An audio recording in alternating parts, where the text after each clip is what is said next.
À Koumba Diallo, on revient donc sur cette mission de haut niveau qui avait un double objectif. C'était une mission combinée qui avait donc, je le disais, un double objectif parce qu'il s'agissait d'une part d'un dialogue sur le document stratégique pays et d'autre part de la revue du portefeuille actif des projets et programmes de la BAD en Guinée.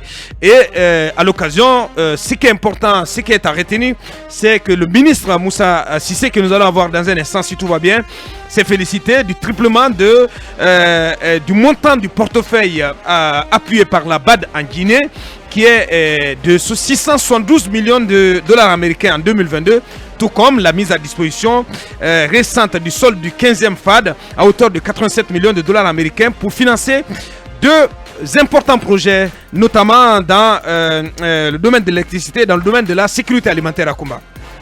Un sentiment de semi-réussite pour la transition, parce qu'on sait que le principe au niveau de ces institutions financières est de ne pas travailler avec les gouvernements de fait.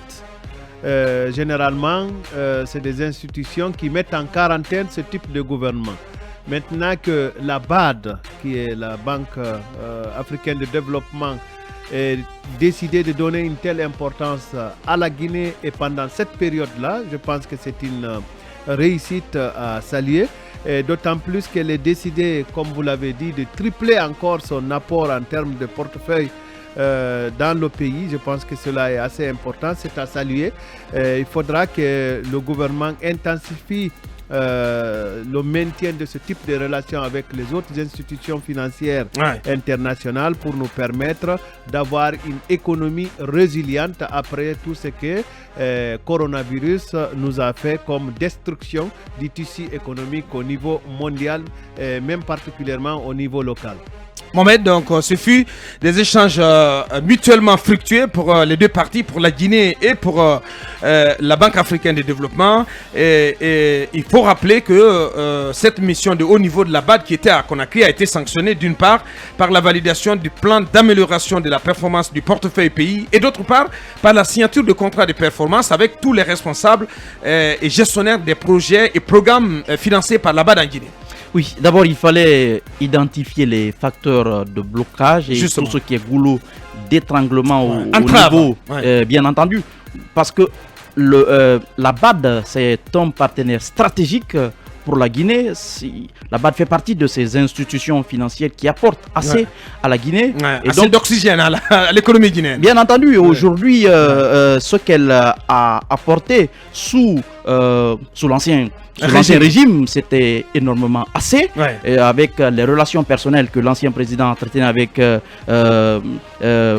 j'oublie le nom. Le directeur général de la BAD, le Rwandais Adesina. Oui. Adesina. Donc il y avait cette relation personnelle-là qui permettait à l'époque à la BAD de participer au financement de l'économie guinéenne. Mais ce qu'il faut signaler ici, c'est les nouvelles priorités du gouvernement guinéen. Nous sommes en transition et il faut aujourd'hui saluer que la BAD ait décidé de tripler son assistance à l'économie guinéenne. Bien. Dans un instant, voilà, je pense qu'on a, pour l'instant, on n'a pas le ministre de l'économie et des finances et du plan, M. Moussa Cissé, donc qui est censé prendre la parole dans cette émission.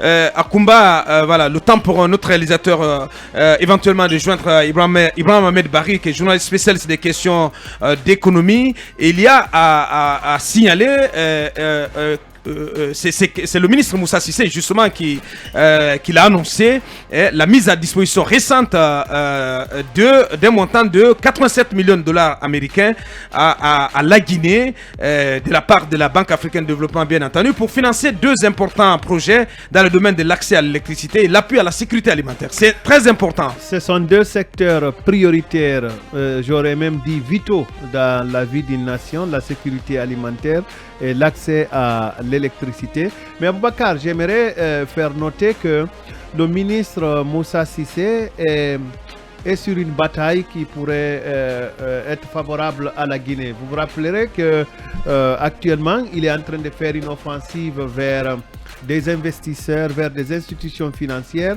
en mettant la note inaugurale de la Guinée en termes de surveillance. Ça pourrait être avec un des cabinets, soit Standard & Poor's, soit Fitch, ça dépend, je ne sais pas trop. Mais je sais que il y a cette note inaugurale. Les discussions sont en cours pour que les institutions financières internationales et les investisseurs aient des paramètres d'analyse sur la santé économique, sur la fiabilité de la dette souveraine de la Guinée.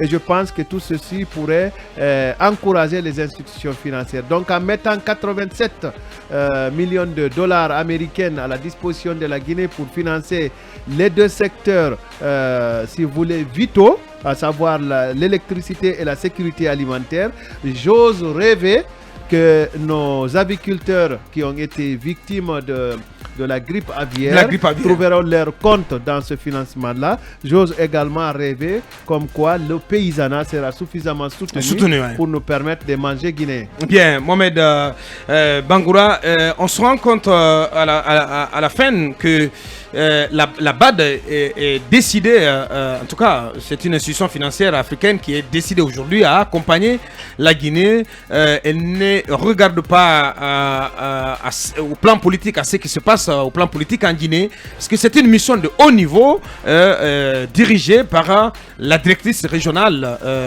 pour l'Afrique de l'Ouest qui a séjourné en Guinée.